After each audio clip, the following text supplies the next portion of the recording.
Welcome back, folks. Welcome to How to Handyma'am, the podcast where we support women's rights and women's wrongs. In this episode, we start the segment 3 Minutes of Chaos. We take a listener question and we tell you some tales from the field. And then we get into Arlie's teaching on how do you be safe in your own home, especially if you're a woman living alone. I'm Samantha. I'm Emily. And I'm Marley. And this episode is dedicated to my Aunt Rita. Shout out to Rita McPhail, who loves purple almost as much as I do.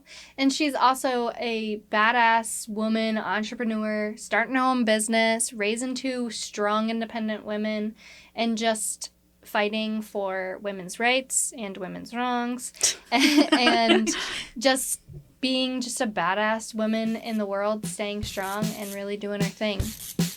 Yeah. To make a difference for us all.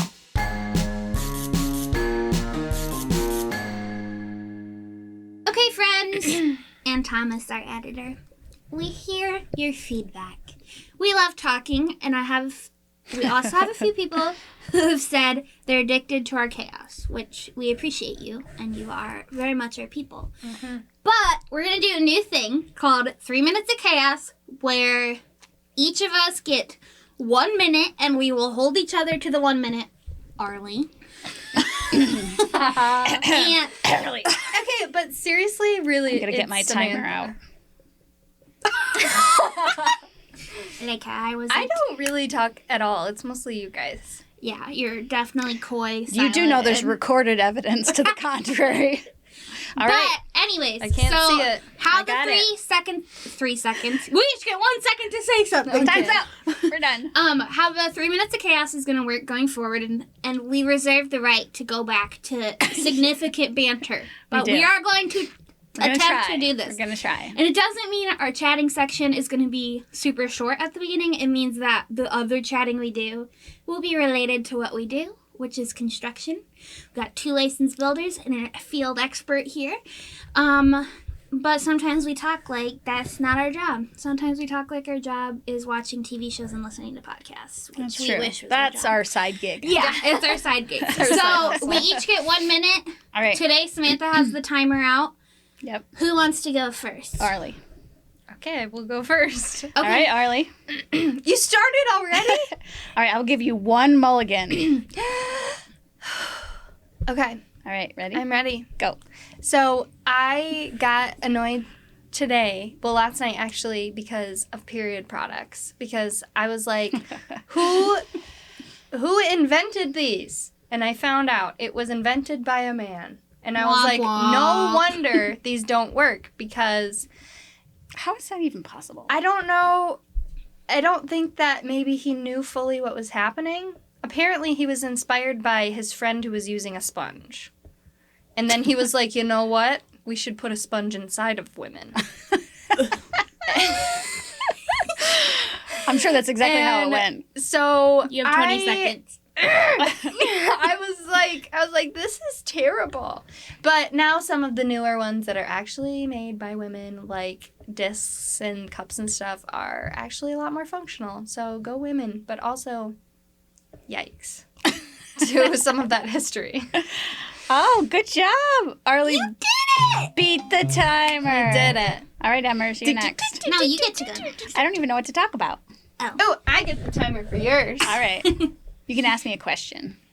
A question? I don't know what to talk about. How is the one time you're given an opportunity to talk, you don't know what to talk Because about? I'm more of a player-offer than a come-upper of Okay, stuffer. well, play off of my period products topic. Okay. Ready? Yep. Set, go. I don't have a period anymore. Want to talk about perimenopause? I am thrilled about that. Although nobody tells you, like, when you're going through puberty, your hormones go crazy. When you are carrying a baby, your hormones go crazy. They don't tell you round 3 is coming. And the baby she carried. Yeah. One of them. So, like, it's not even like, here's what to expect. It's like, it could be any of these 147 things. It's a grab bag. You just, like, reach into this, like, dark hole and grab as many things That's as you what can she said. at one time. And then you're like, okay, I got hot flashes. I got night Sorry, it's not sweats. I got almost no periods until I have a horrible period, and moodiness. Oh, and some depression. That was a little one thrown in. So And it's a sprinkle.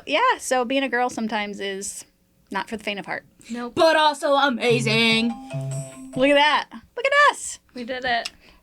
All right, Emily. Mine's Maybe not we should period have like related. some intermittent chatting in Nope. between the No, 1 minute. Nope. no, because then we'll just end up with the same chaos as usual. That was my objective. I missed the chaos. She's like, this is the in-between. Yeah. Okay, Emily, are you ready? Yep. 3, All right, what is 2, it? 1, start. It is February in Michigan, which is starting to be the cusp of spring. We get just a few little hints here and there. And one reason, this is going to get deep for a second. Okay. Oh, okay. One reason I love spring so much is it says no matter how dark your life gets or what period of life you're in, there's always going to be a spring ahead, which I think is like so beautiful. And every year I'm reminded of that, and it's so delightful. And also, seasonal depression can suck my ass, and I have it really bad. Same. And so, like, this week in Michigan, it's been like 50-something degrees some days. And I'm like, We're like, depression ain't got la, nothing la, on la. me. I went for a I'm long walk last fine. night, and like I I can know. be outdoors again. So, and it's almost some of my two favorite people's favorite time of the year because it's almost lilac season. I know. And I don't love the smell of lilacs as much as you guys, but I get so much joy from the joy you guys I know. experience in lilac That's season. sweet. All right, I'm gonna add on to yours now that your time is up. Good job. I just want to say two things. One, that if you're in the greater Lansing area, check out a new business called Plant Joy. I thought of that because of lilacs, because Tess from Plant Joy is going to help me figure out how to make my lilac bush go crazy in front of my house. So I'm excited about that. And I also wanted to tell you about my favorite moment of the whole year. Okay. I live in a very tree-heavy neighborhood. There's lots of I know what beautiful this is. old oaks. And there's always one moment every year, and it's not the first time the leaves are coming out. It's the first time I notice Yeah. the leaves are coming out, and it hits me like, and I'm like, I'm in awe all over again. I feel such delight and joy, and I'm looking around all the little baby leaves on the oak trees, and it'll be coming soon. I love it so much. Do you have any too. comments on spring? Well, I love the smell of lilacs, first of all. And then also, in the neighborhood that we're in, a lot of people have tulips. Oh, And I those love always tulips. shoot up. Like, Practically overnight. yeah, they do. And a lot of people in our neighborhood. I grew up in the boonies, so we didn't really have... We had more wild stuff. Yeah, and then also the houses are further apart, or you can't see the houses from the road that we're on or whatever. So it's really nice to be able to just drive to work and see like 500 tulips. This is the first year my peony bushes are going to bloom. Oh, that's going to be beautiful. Okay. So, transitioning out of non-work topics. So we're done with 3 minutes of chaos is Yes. over. Well, hold on, because let's just take a minute to say, like, first of all, I'm proud of us. Yeah. Especially me, because I really didn't want to do She this. went into this kicking and screaming. And she's now undermining the things she's celebrating. To be fair, Thomas, our editor, is her brother, and whenever Thomas tells us that we should do something, Arlie's like, he doesn't know what he's talking about. He, like, has so much experience. Yeah, he definitely He's knows the what he's only talking one about. of us that knows what he's talking about. Yeah, I'm like, I don't want to do it. I just want to do what I want to do. All right, segment 1, 3 minutes of chaos. Okay. We did it. Put it to Moving bed. on. Here's my segue. Still Okay. talking about spring, but work related. Okay. What is your single favorite outdoor project to do? Build thing- Or sorry, that and best bang for your buck, you think? Oh, I love to build things with wood. So either decks or fences. And a few years ago, we needed to keep our dog in the backyard, but part of our backyard is actually like the back half of our driveway. And we had new concrete, and I did not want to drill holes in it. So we're like, how are we going to do this? Well, we built flower boxes that were 3 feet tall. So kind of think like raised garden beds, but it's basically ended up being an 18-inch deep fence with a flower box in the middle. So they didn't need to be attached to anything. They just sit on the ground because they're heavy. And that was my favorite project. I love it. And nobody tell our dogs, but our 2 current dogs could definitely clear the They fence, definitely but could, we but have they not don't told know them, yet. No, and don't tell we're them. not letting them find that out. No. What's your favorite spring project? Is it planting herbs for Satchmo, the bunny? Yeah. Can you do a that is- Satchmo noise for the viewers?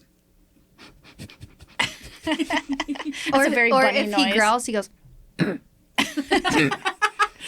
You have the only like sassy bunny I've ever heard of. Oh, you should get on like the bunny pages on Facebook. We had a bunny, but we were bad bunny owners. We didn't know till your bunny that they could have a whole life.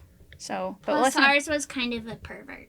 it was. Let's not go down that path right now because we're out of 3 minutes of chaos. Yeah. But I love that, and then I think I like doing tile projects in the summer because you can cut outside. Oh. And it's not terribly unpleasant. And it's an excuse like you're working on an indoor project, but Yeah. you're outside frequently. And like being like having like your arms and stuff and like your shoes all wet and stuff isn't that big of a deal. Or if it's hot, you're like, I welcome. Yeah. So that's not as bad. But I'm not, most of the projects that I really love, like my things to do, are usually inside projects. So, but I do like being outside to do work. So that's nice. She's an inside cat. My favorite non-work part of spring is sitting on our covered front porch. Oh, yeah. I love that. We got to install the ceiling fan I got you. Yes. Whatever the unique geography is of our neighborhood and where our porch is and where our house is, we always have a breeze. It's So really nice. It's delightful. What's your favorite part? My favorite Project. My favorite before and afters are when we stain decks. Because I totally forgot that we Such a do big that. difference. Yeah, it's such a big difference. And proper prep is key, but unfortunately, composite is king because you don't have to stain your deck, and you do have to stain your deck every 2 to 5 years, depending on how it was prepped. And how hard Or the if winter it was prepped poorly, sometimes you get 6 months before be it starts bad. peeling. But a piece of think advice, I would never recommend anybody paint their deck or porch. Yeah. no, Now a there solid are stain stains looks like paint. that look like paint, so Yeah. you can get that solid coverage if you need it, but you don't want to use paint Yeah. because then, like with stain, it will just fade over time. Even like the solid stain will just fade over time, but paint will chip, and you have then to we have to get it all redo off. it. Yeah, you have to sand it and chip it off, and We like Sherwin-Williams Super Deck, and we also like Cabot brand deck stains, which are sold at Lowe's, and they have fun colors. Like, Yeah, you they can- do. they do have You fun can colors. do like a blue deck, a pink deck, which I would do, as you can see. And listeners, I'm wearing a pink cardigan today, which is my favorite color. And but I just like the transformation. It is pretty It's remarkable. so much work. I'm not gonna lie. If you DIY it, it's a lot of work. Not the deck itself, the damn spindles take years off your life. Yeah. Oh, the spindle. But it's a perfect example of why we do How to Handyma'am. Yeah. Because it's something where the materials might cost you a few $100s, but you will save yourself thousands of dollars in paid labor. So yes, it will take a lot of your time and some elbow grease, but you can absolutely do it yourself. That's so true. Yes, and remember, it's not so much about how good a paint job it is, it's how good a prep job it is. Yeah, that's So, true with so many things. yes. I want to recommend one product that is stain adjacent. Well, it's really a stain, but if you have cedar, which is what we built that dog fence out of, Oh, I love cedar. we use Australian timber oil. Ooh, it looks Because really it's good. more of an oil. It soaks in. It's not on the surface. It's more of an oil than a stain, but it has a tint in it that just makes your cedar pop and looks like Yeah. cedar does when it's brand new. Yeah, it doesn't allow it to do that gray. Yeah, it thing. doesn't allow it to gray like cedar typically does. It will gray eventually, but Yeah. not as quickly. Or you can reapply this stuff really easily. Yeah, I mean, we did ours in the summer last year, and so we're in the spring, and we've had a bit of a rough winter, and it looks exactly the same as it did. So I think we're going to get 2 years out of this oiling. Ooh, my personal favorite project, because my deck really needs to be restained, but my personal favorite project is my husband Lucas and I did in like an hour the night before we had a summer party in our backyard with 50 people, is we got giant flower pots, put concrete in them, put turned porch posts, which are the ones with the cute The decorative decorative designs, finish. and then Instead of just a 4x4. we they're did actual like the ones posts. that have this circular, like they've been on a lathe with Oh. designs. And then we put hooks at the Okay. top and party lights. And then our patio has party I've seen lights. people do party that. lights. So that was really fun. I think it was like $150 total. I saw somebody do something similar. They took flower pots and put concrete just in the bottom, and then they put plants on top. So we tried to do that, but our concrete didn't end up being heavy enough because we used plastic pots instead of ceramic pots. And I we think should have that's used what the video did, but they also had just poles. They didn't have posts. They just had like aluminum posts for their thing. So that would be black aluminum would look really nice for I think that's for what they party used. lights. Yeah. So that's fun. I also like building garden beds, which one of You our grew first... a lot of vegetables last year. Yes, we did. My husband is a plant scientist, so we get lots of good veggies, and he knows what's happening, so that's a boy job in our house. That's a Lucas job, not a boy job. I know, but he's the only boy who lives in my I know. house. It's coincidental. Wow. But Planting vegetables in that, my house friends, is a girl job. something to look forward to is going to be one of our first long-form tutorials on how to do it, because I do. Oh, right, yeah. I Yeah. build them out of fence pickets that cost So easy. $4. So cheap. They're cedar, so they're healthy for you, because it's not great to have pressure-treated exterior boxes. Not for things you're going to eat. No. I mean, you can. They say, like, the risk is pretty low, but they're dipped in, like, copper, aren't they? There's a whole bunch of stuff in there. Different stuff that might turn you into a superhero. I mean, if you're all about that Or life. give you cancer. So... But not all about that life. No. But, so we're going to start doing long-form tutorials soon. And we're really excited. Guess what else we're going to start doing soon? We're going to start doing weekend intensives. And you know why? We haven't told the podcast. Thank you to the 100. We did the episode that came out today, we talked about thinking about it. Oh, And well, here you guys are crazy. Samantha gets an idea, and it's go. Yeah. Yep. Well, one week we were just like, one day we're going to have a podcast, and the next we had a studio. Well, you know those ideas, they have an expiration date. You gotta put them into action. So we're excited. And thank you to the 247-ish women who were like, sign me up. Because your response to our Facebook posts on hey, we have an idea. What do you think about this? Was so overwhelming. That was so demure. Usually you're like, I have an idea. I know. I was trying to pretend like it was not forceful. Well, it didn't come with a face, so it's different. The one in person, I have an idea, is a little demonic. But this one had cute little little stars next to it and said we have an idea. Like but our anyway, logo. Yes. Exactly. The response was so overwhelming in the best possible way that we're like, you know what? This is what women want and this is what they need. So June, August, and October, we will have 3 long weekend intensives for you to learn us. You will be there long enough to go home and apply the skills that you learn immediately. So pretty excited about that. They're all going to be in Lansing, I think.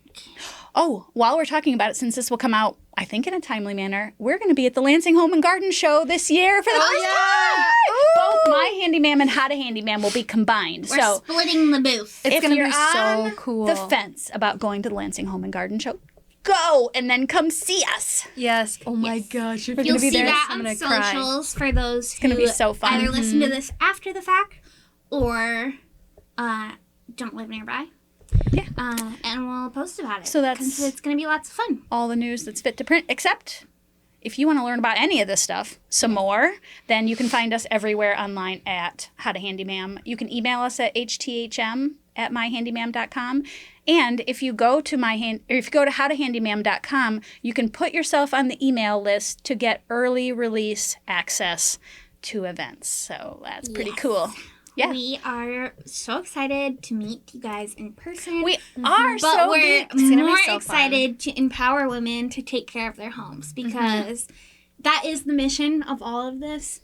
Arlie grew up handy, but my mom and I 6 years ago didn't have any of these skills. No, we didn't. Or tools. So So we were you 6 years ago. So that tells you you absolutely can do every bit of what we're doing. and we learned everything the hardest possible way with pretty boring teachers on YouTube. So we're Yeah, you bringing don't the have to. pizzazz to the Yeah. YouTube teaching. Whimsical construction. If you're listening to this and you don't like it, that's okay. There's Bye. lots of boring teaching on the internet.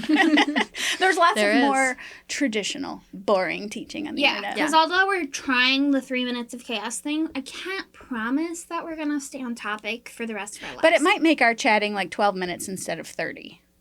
Yeah. Yeah. So, I mean, So, okay. controlled chaos. So we did our controlled chaos, our 3 minutes of chaos segment. Mm-hmm. We did our favorite construction projects of spring segment. Yes. And next is on to listener questions. Yeah. We decided, well, Thomas told us it would be great Thanks, if we Thomas. integrated listener questions into our normal episode instead of the crazy talk we normally do. So this is a new segment in the main episode, which is listener questions. And we'll likely take just one or two. But if you want more, we often do Q&As on our side quests, We do. which come out on Yeah. Tuesdays, which I Yeah. don't think we've ever mentioned side quests On the on a main episode? main Did episode. we tell you about those? You probably already know. Yeah, you know, because we You we see told it you when you somewhere go else. to your platform. Yeah. But those are now going to be unfiltered chaos time.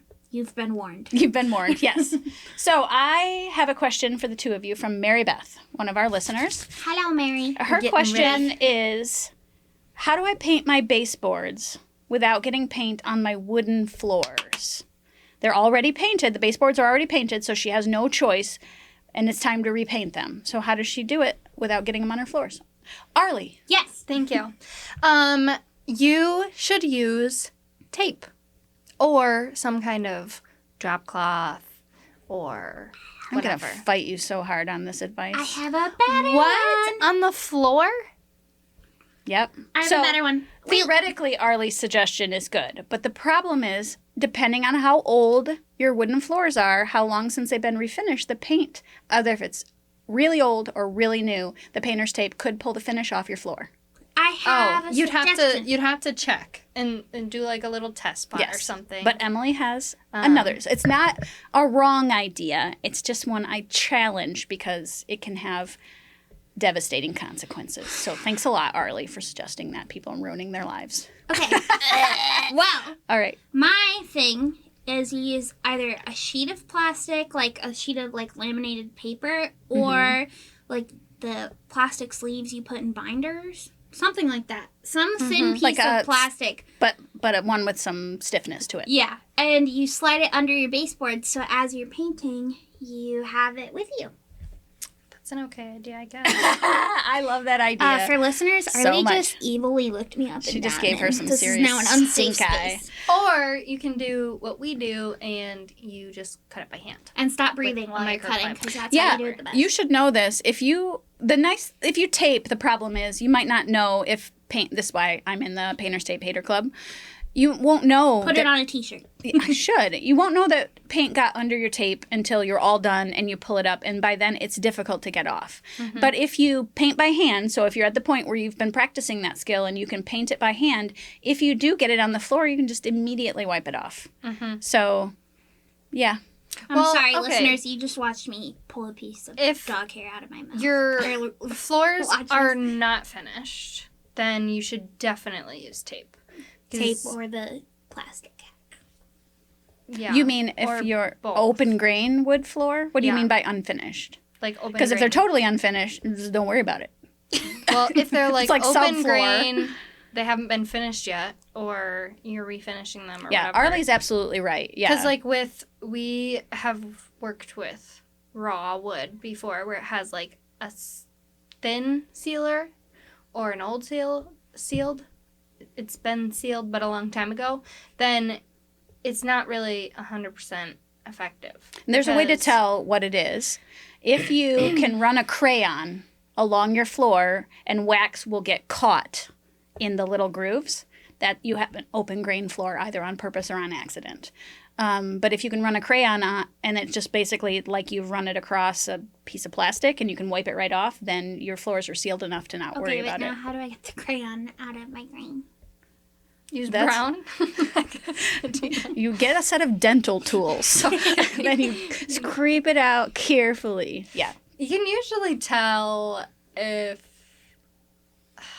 Maybe we'll have to upload some pictures because I feel like I can always tell. But I can that's tell. also I mean, you can because- shine a light like sideways on it, and you'll be able to see if there are indents and like places where paint Yeah. could enter your. Because if it goes into the open grain, the only way to get it out is to sand it. Oh, you can put a little bit of water on your floor. If it changes color drastically, it means that it's not sealed. Yeah. Oh, If perfect. it is sealed, then it will kind of repel the water. It'll Yep. sit on top of the sealer. So, and if you have a specific question or you want to FaceTime about your specific floor, then just let us know in the How to Handyman Facebook group and we will touch base with you.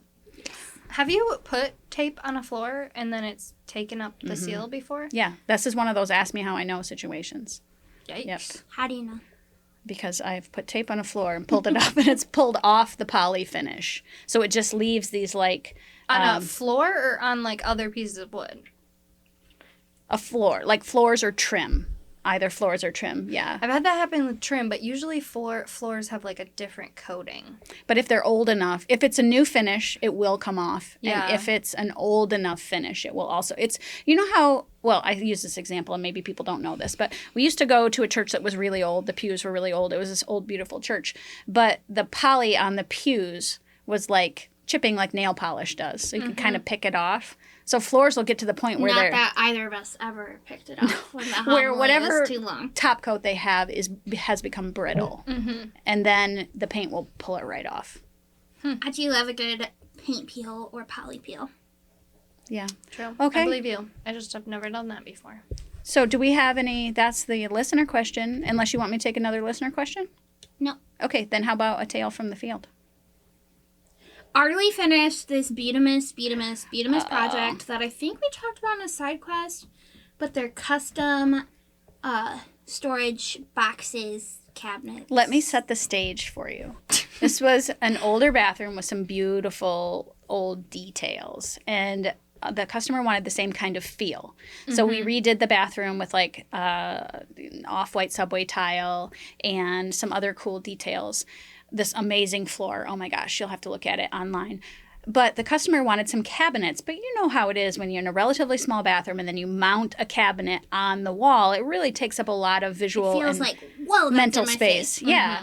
But you know what you have in every wall in your house is cavities between the studs. Yep. So what we did when we opened her wall, when we took off the old tile and the wall was open, we created these spaces for custom cabinets. So they can't be super deep, which is fine. They're for like toiletries, medicine stuff, makeup, yeah.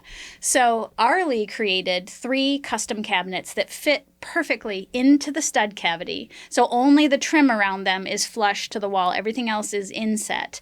Then she wallpapered the insides of them with the customer's favorite wallpaper, and then she created custom tile shelves out of the leftovers from the floor tile. Yep. Then she built custom doors and then put these latches on that were like repurposed, like old, so they look like they belong with the age of the house. So it's good job. Yeah, and so good she job. wanted to commit homicide partway through the project because, like every project, something goes wrong or everything goes wrong. But she persevered, and we talked about that. Oh, me. I thought you were episode talking 1. about the client. I was No, like, why you. did she? No, you. It requires a lot of stick-to-itiveness to do those fine details. Yeah, it does. One of the things that was hard was we didn't have enough tile, so we ordered more tile. And then it turned out to not be enough tile. And I went back and I remeasured, and I was like, it should be enough tile. It should be enough tile. Sometimes the gremlins just steal it in the night. I know. I was like, I guess it went into the void somewhere. And I think it's important So- for you as you plan your projects at home. You might have a tendency to think like when something happens and things aren't going exactly right, like maybe DIY isn't for you.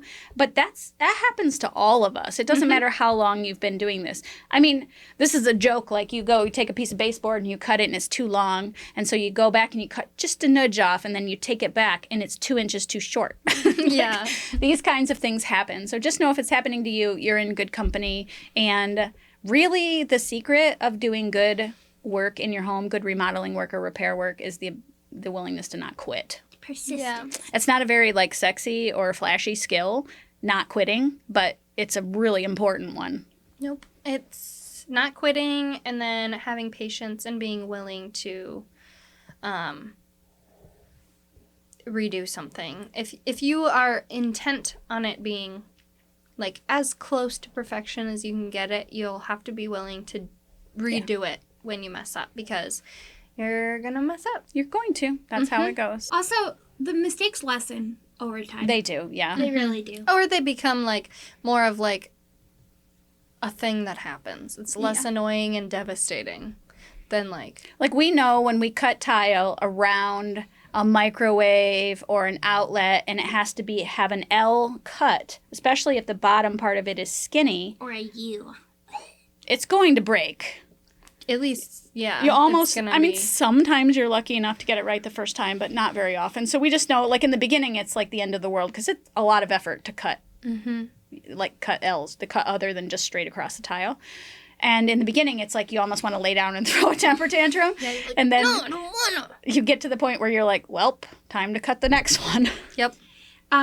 Before we get to the main topic, I have a design tip that we learned at this client's house. I mean, that I've known before, but I've seen it in action at this house. I have one more tip, too. Okay. All right, 2 tips, and then we're going to take a pee break, and then we're going to get into the main topic. Yes. So, if you have an older home, one thing I love about our client for this project is she uses the same materials throughout her home. So, when the floor is tiled, her bathroom, downstairs and upstairs, and her entryway has all the same tiled floors, which looks... And now her fireplace. But it looks super era-specific to the home because back when they would have been making these decisions, they mostly would have used the same tile and the same wood throughout the house because that's what made sense. But also, it creates this really beautiful sense of continuity throughout your house. And also, if you love it in one place, you might as well put it in another place and not make another decision. But her house is such, like, an example of, like, really, like, having a style and sticking to it and, like, using the same wallpaper in a few different places. And it's just, like, so cohesive. Also a really good example of it doesn't have to be perfect to be beautiful. Like, it's that the walls are that kind of,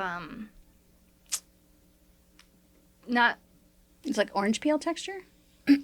It's got a little bit of a texture to it, but it's that stuff that's between drywall and concrete. And so, like, you can see, like, some seams on our walls and, like, you know, obviously the doors and the door trim have been painted with, you know, 700 different coats of paint and stuff like that. But, like, you look in the whole general house and you just feel like, it's so beautiful. It is so beautiful and cozy. But... yeah, if you have an older home, and also if you have a new build, because sometimes those aren't the best qualities, there's going to be parts of your home that you notice that you mess up, but honestly, normal people won't notice it when they're in your home.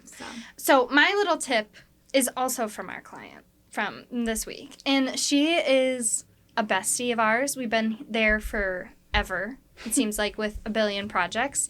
But like Emily said, we did her bathroom downstairs with that tile, and then we did her entryway with the tile, and then we did her upstairs bathroom with the tile, and then I did her fireplace with the tile, and we've been in, like, every room of her house. But this week we painted her bedroom because she had us install wallpaper on one of the walls, and then she wasn't too sure about the wall color, so she had us paint it since we were back here this week.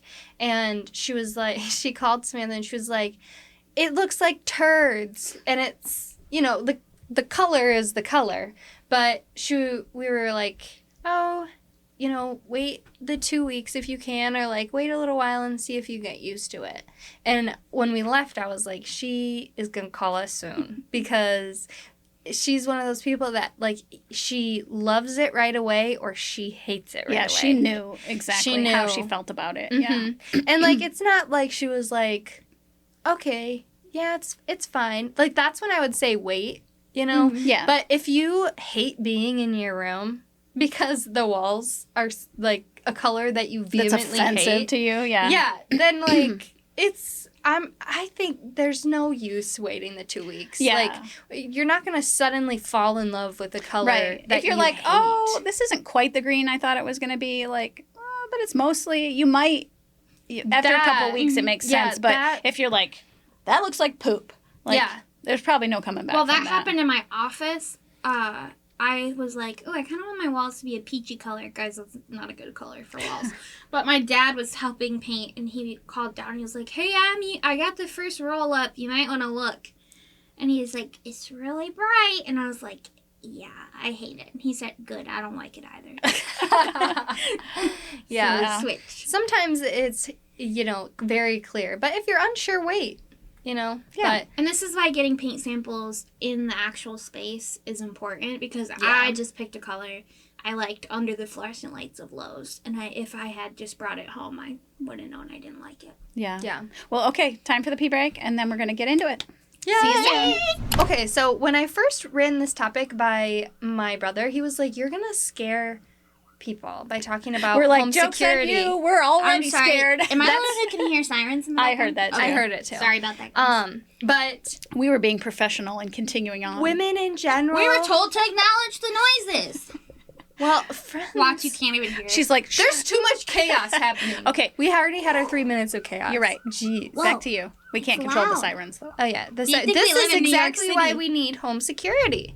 That's right. Because of sirens. Tell Although- us about it. Okay, so I'm scared to be home alone. Like, not scared, but I have a general sense of, like, normal fear, What the heck? I feel you have like. a guard bunny. You're fun. I know, he's very aggressive. I'm spooked, and I have a dog. Yeah, it's Spooked spooky. is maybe the right... I'm not, like, fearful, or I would just leave.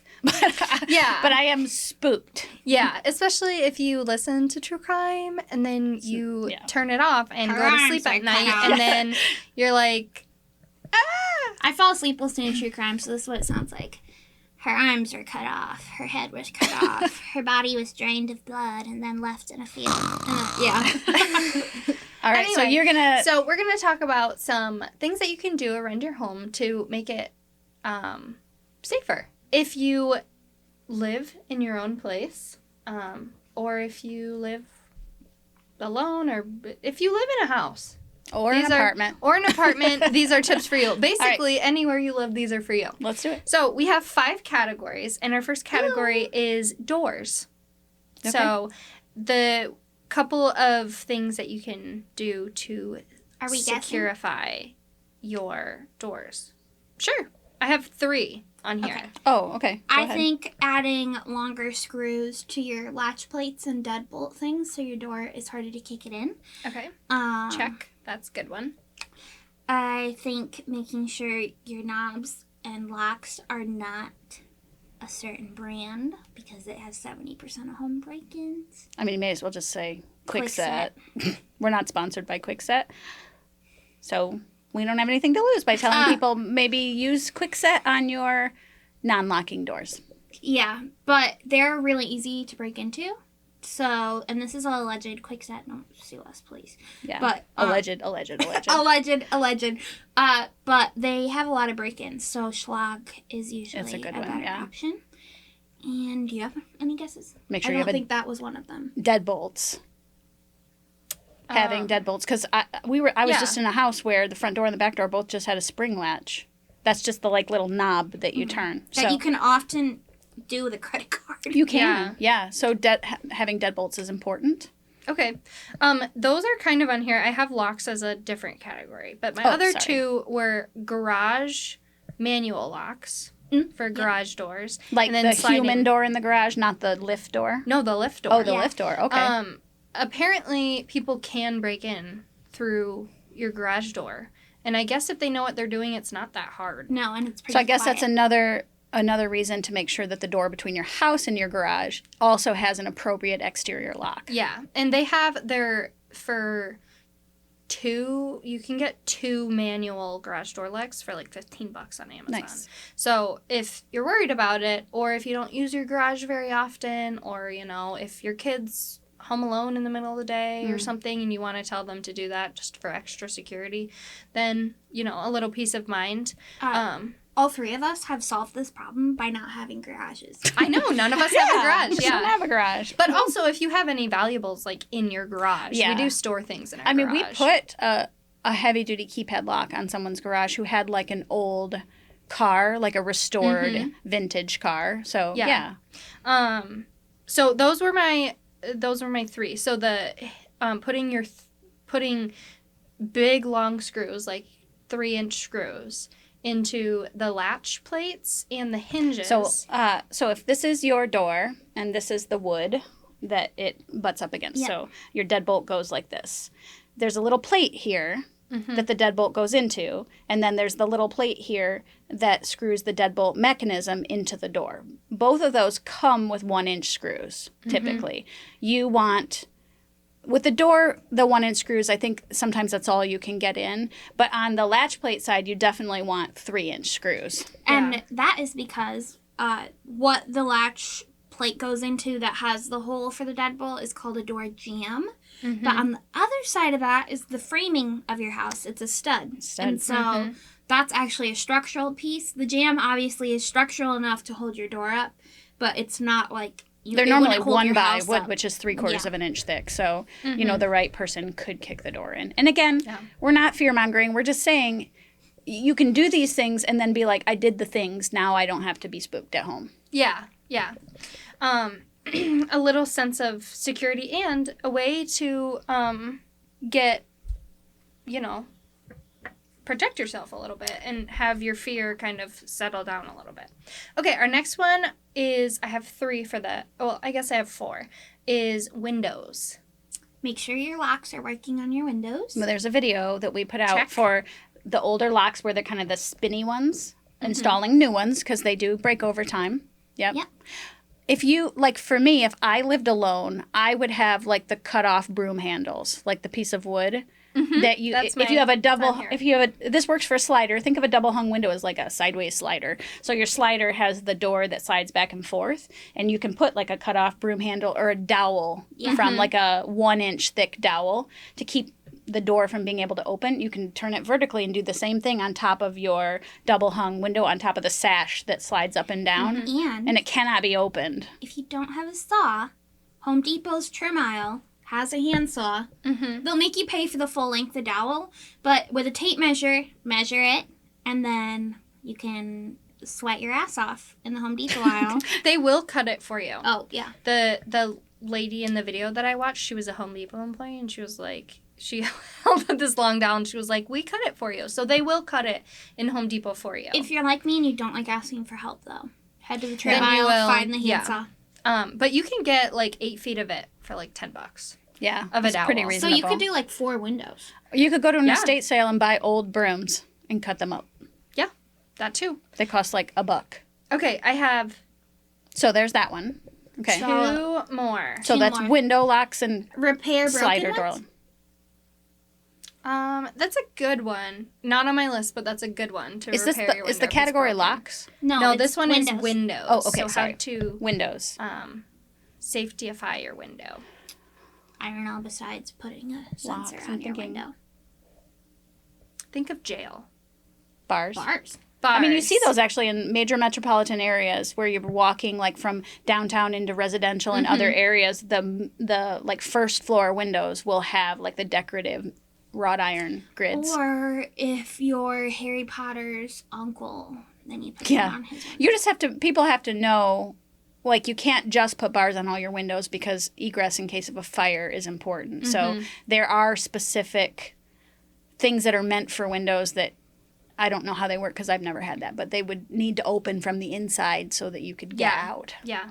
That isn't, I feel like it's not super necessary unless you're in like a very high crime area. Yeah. I wouldn't do it just because I want as much natural light as physically possible. Me too. Plus, they're quite expensive. We live in the Midwest. So we live in places where houses are separated by 20, 30 feet. If you live in a neighborhood, you're not that close. People aren't generally in your neighborhood randomly. It's usually just your neighbors that are in the neighborhood. But if you live in a metropolitan area, like a really busy city, especially if you live on the first floor, where people are always walking by your place, then, I mean, you're literally going to have thousands of opportunities. Somebody's going to be not the nicest human, so it's... Yeah. Not to scare people, but that's one of the scariest things you've ever said. Well, not all those people are, like, going to be crazy serial killers, but they might see your AirPods sitting inside the window and just crack it open and grab them or something, you know.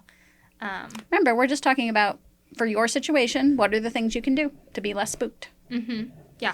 So the last one is... I don't think you guys are going to get it because it's not technically security. It's more about privacy, which is window shades. Oh, yeah. And I never thought about this before until I moved into the apartments that I'm in now because You grew up out in the country. I grew up out in the country and, like, any of my windows, you could go up to it, like, completely naked, and, like, even if you were standing right outside the window, you probably couldn't see it. Just because, like, well, I guess if you were on the main floor, you could, but, like, I couldn't, when I look from my driveway, like, up into my bedroom, I can't see anything. You know what I mean? And then, like, my neighbors, I couldn't even see my neighbors from inside my... So I never really thought about it until I moved into, especially the apartment I'm in now, because the windows face directly to a sidewalk that, like, hundreds of people walk by every single day. And so I was like, I really do need some shades for, like, the 2 weeks that I didn't have them at the beginning. Any kind of shades, really. I mean, like, you use window cling, too. I use window cling, yeah. That's nice if you don't want to put shades up. Yeah, and they're a lot less expensive than they shades. are. So, but that's not really a safety thing, just kind of privacy. It's kind of, if you think about it at night, it's like being on stage. Because if it's dark outside and your room is well lit, it's really easy to see in. Yeah. So that just always makes me feel a little bit more comfortable to know that Plus I it's can... kind of cozy. It is kind of cozy. I like... Mine has, like, iridescent, like, little shimmers in it. So when it's really sunny, it kind of, like, sparkles on the wall. I like that. We won't go into too much detail, but for those of you that haven't used a window cling before, it's not like the holiday clings that you get. It's basically it's kind of like what you do to your phone, your screen protector, only it's soft, not hard. So you can order a roll of it really cheaply from Amazon or buy it at, like, Walmart, and then you spray Windex on your window, and then you roll it out, and then you kind of just work the bubbles out, and that's it. They also sell it at hardware stores. They often have more options. Well, not than Amazon. Because you can get... Our neighbors have a window cling that looks like stained glass. Oh, that's cool. After they put it up, we came home, and they also are, like, antiquers. So I thought they had bought stained glass windows and had them installed because they look like stained glass windows. So they make some pretty cool clings. That's cool. That's cool. Yeah, I actually have a video that I haven't edited or posted of me installing it, so we can post that when we do this. It's very cool. But these, so let's just recap real quick. Checking the latches, aka the locks on your windows, which you can buy packs of them, and they roughly end up being like around $3 each. If the more you buy, you can get them for less. The window bars, like a jail cell, which I don't think are strictly necessary. It seems kind of like overkill to me, but those are pretty darn expensive. I mean, if you've had your same window broken like 17 times, then like maybe invest in them because it's probably less expensive than whatever window you have, but they range like from $80 to like hundreds of dollars for like those are going to have a very narrow use case. Posts, like you were talking about, like dowels and stuff inside. And I also, the place that I was working at this week, they have a little piece of Velcro on the dowel. So when it doesn't like fall out of your window, you can pull it out with just a tiny bit of force. That makes a lot of sense. But they just have one of those little round things of Velcro. And then shades. So next item number 3 is lights. Ta-da! Exterior? I was going to say, motion sensor. Yeah. So those were both of mine, floodlights and motion sensor lights. Both of these are great for exterior because, first of all... Also, skunks don't like them. Side benefit. Some animals don't like them. First of all, it deters people from coming closer to your property because if the motion senses it, they don't see the lights, maybe they walk a little bit closer, the motion sensor lights go off and they're like, nah, I'll leave. Not only is it bright then, but someone inside has been notified by seeing the lights come on that there's movement, And I can see it from, we had floodlights installed right outside the apartment because I could not see. It's so dark on the backside, You have to walk quite a way to get to an outdoor light. And so it like lights up the whole sidewalk so I can get inside, and it makes it way less scary to walk like from my car inside at night. But I can see it from like my living room. I can see the light in the kitchen that lights up when like something happens. It's pretty cool. And then mine is a motion floodlight. But you can get floodlights that stay on all night, depending on what it is, or just a motion sensor floodlight. And they make them where they just screw into your light bulb. Like if you already have an exterior light fixture, it just works as a light bulb. I think one of the ones we have just screws into your siding, and it has a little solar panel at the top. Yeah. So it doesn't need wiring or batteries. Nope. And it was like $30 on Amazon or something. They're pretty reasonable, yeah. Okay. Our category 4 is locks. Okay. First thing, I've been dying to say this, but I was waiting for the right category. When you move into a new house, change the locks. Yeah. Because you don't know how many prior owners or renters have a key still, and you don't know how many tradespeople have had a key or have had temporary possession of the key and maybe still have possession of a key. You just don't know. And, it's 99.999% of the time not a problem. But if you change the locks, you know it's not a problem. Yes. Yeah. And I would like to say if you can't change the locks, or like my house we changed the deadbolt, but it does have like an original door handle that I really like. If that's the case, you can usually have a locksmith come and rekey the entire house to a new key. Or if you go to the lock aisle, if you match the serial numbers of locks, it's the same key. So you don't have to do it with a locksmith. But if you really want this fancy lock in the back and something special, you can have a locksmith come and they'll key all your doors with the same key, which is just really handy as well. Yeah, it is. And if you have a door that doesn't have a deadbolt, then you can add a deadbolt. And then, of course, there are all the surface-mounted kinds of locks, the kinds you see in hotels, where you have the bar that flips over, or you have the chain that locks, or they have a kind where it's like a little flippy thing where you lift it up and flip it and it locks. So those, especially temporarily, if you can't get to a locksmith or you can't get a lock in, then having those surface mounted ones are important. But again, don't put them in with 1-inch screws. If you're going to surface mount something, it should also have a little bit longer screws. And the interesting thing about adding a deadbolt is when we first started, I thought you needed a saw to do that. Nope. You get a hole saw that fits in your drill, and it's just drilling a gigantor hole. Yep. Yeah. They're called paddle bits or spade bits. But for the big ones, the big ones, yeah. You need a hole saw in a 2 3/4 inch. Yeah, that size. Yes. Okay. I did have the lock with chain on. The one reason that I had this on is because I wasn't going to include it because I didn't want to scare anybody. But it is, sometimes I'm maybe I should put one in because we get an odd number. Well, I guess living in the boonies, nobody comes to your door to knock and, ask if you know about Jesus Christ. Or if you want to, donate for something. Nobody does that. And, here, people walk around, door to door because we live in a neighborhood. And I was of all kinds of fancy locks and you unlock them all to open the door. Yeah. It doesn't help you. So I thought maybe. Because then you can open the door but leave the chain in place. Is that what you're thinking? Yeah. So it seems like maybe if you are a little spooked, maybe if you have a lot of random people that come to your door or, whatever, maybe it's a good investment, but probably not 100% necessary. Yeah. This is not for safety, but have you seen the dog gates? That, unfold as you open the door? So, the human can so the interact dog can't with the person, escape. But Oh, I thought you meant for actual dogs. No, the human can talk to another human, or I guess another dog or something, but the dog or the cat can't go. It unfolds out. Yes, yeah.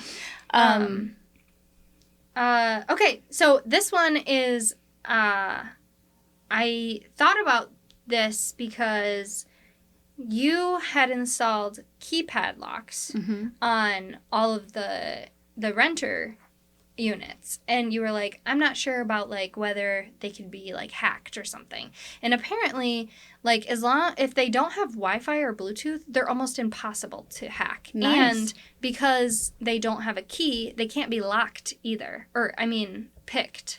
So they're mine doesn't have Wi-Fi or Bluetooth, so it can't be hacked, and then it doesn't have any place to put a key, I don't think. So it does have a place to put a key, because if the battery fails, you need to be able to get in your apartment. Well, I don't have the key. Great. But I have the code, and so does half of St. John's. You used to have a key. You were given a key. I'm sorry. Maybe Jace has it. I bet he does. Jace probably has the key because I think he installed the door lock. Anyway, so that's a good thing. And not to say that ones that have Wi-Fi and Bluetooth are like super easily hacked, but this is just the research that I found is that if they don't, they cannot be hacked. They're actually pretty safe. So that just takes a little bit of the mystery out of some of those locks. One other quick tip that our daughter Hannah, she does that's really good is when she walks in her house, she locks the door. That's what I do. Yeah. Some of, like mine, I have a little... Mm-hmm. And so it always, when it closes, it's always locked unless I unlock it, which I only do when I'm, like, bringing groceries in or something. Or when you're hanging out with Satchmo on the front porch. Yeah. Yeah.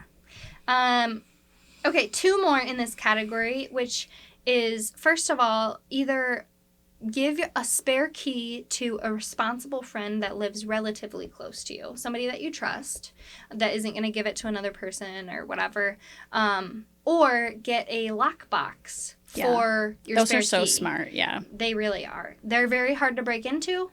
You can only move it or change the code if you have the current code, which if you forget the code is rough. But if you keep track of your code, you'll always have a key, so you don't have to put it like in a flower box or anything like that. You'll have it safe, and then you can secure it either to like a bar or like one of those spindles on your porch or on like your siding on your house or whatever you want to put it on.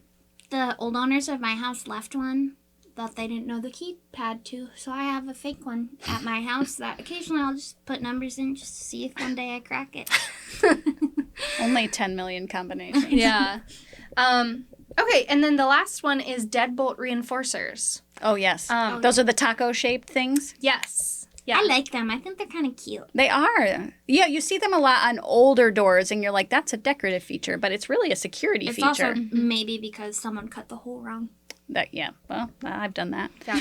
So if you think about the hole where your lock comes together, goes through the hole and connects together, you can get this taco-shaped brass or stainless steel piece of metal, literally slides over it, and it has a hole in it, so it goes over it, and then you put the lock through, but it just provides that extra layer of metal. You just beat your on your microphone. door. And they have ones that are double plated, so you can put your handle and your deadbolt on it, or if you have they have so many different options. And let me see, those were $15 or so. Pretty reasonable for one of them.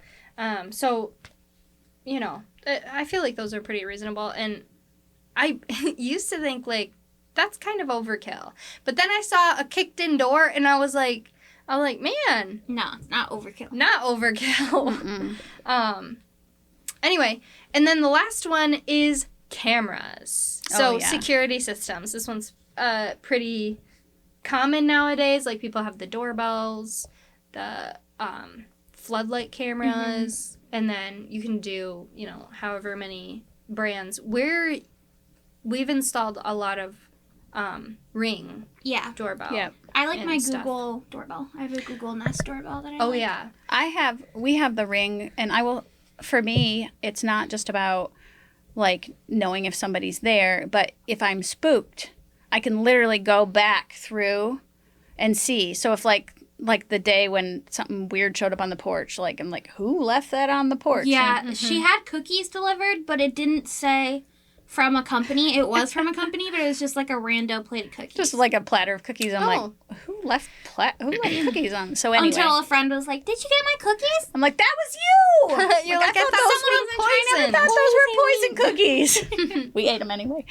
Well, yeah. Gotta live life on the edge somehow. Okay, I did the math to kind of calculate if you get 90% of these things and you get the mid price. So I know Simply Safe is a little bit more expensive, and then Blink door, the Blink security system, which I've also installed, not too hard to install. And Ring seems like it's kind of in the middle. And then so I've kind of done that with all of them, and it's about $630 to do it all.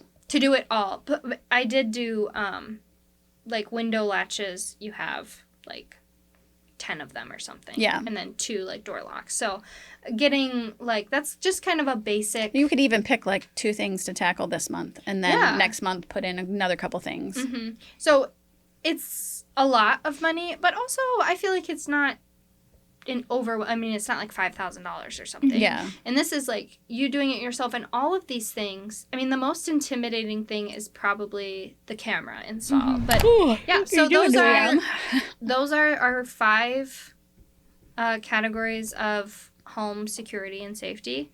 And if you guys have like any weird spots in your house where you're like, this isn't a window, but it's also not a door, like, what do I do? Send us some pictures, and we can definitely help. Yeah.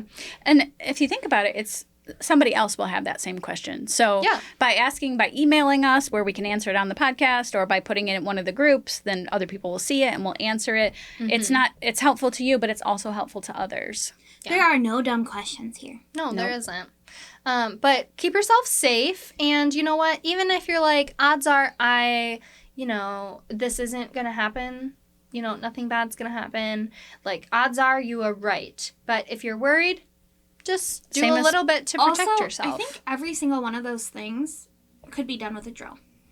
Yeah, that's one of the things that I was really excited about, is because some of them depending on, like, where your windows are and, like, how high up you can put, like, your floodlights, you might not even need a ladder for some of these things. And you can do almost all of them yourself with, I don't even think you need a drill. You might just need a, what's it called? A screwdriver? Yeah, one of those things. That unusual thing. And we do prefer, like, DeWalt and Milwaukee. We use both of their drills. One reason we use a more expensive drill pack is because we use them a lot. Yeah, we use them a lot. Yeah. But you can get brands like Harbor Freight is a great place to get less expensive power tools. Ryobi is a consumer line. That's a great homeowner line. Yeah. That's at Home Depot. They have Hyper Tough, I think, at Walmart. So you don't need, like, the super big name brand things for, like, drills and things that you don't use that often, but, like, you use for installing these things or pictures or things like that. So I just want to encourage you don't need to start at the high level. We get everything name brand usually because they have good warranty. Yeah. And they are for pros. And they'll so they're take a made to be beating used and every hold day. up. And we use the ones with batteries because it's not practical in the field to be using things that are plugged in. But for you can especially buy tools that, in your normal case, you can run an extension cord and run that tool, and it can be really inexpensive. And we've said it before, and we'll say it again. Find your tools at estate sales, ladies. Yes. Also, do not forget that you have a community out there. You have neighbors and friends, probably on Facebook, that will lend you their tools, if you need something for a little while. And on our How to Handyman page, you might have somebody who lives kind of close to you that might be willing to help you out and let you borrow something for your project. Also, my library does tools. Yeah, that is so cool Tool to me. checkout, that's pretty awesome. That is check your cool. library. All right. Well, that's all the time we have for today. Thanks for joining us. Stay safe. Yes. And we love you. We love you. Follow us on How to Handyman.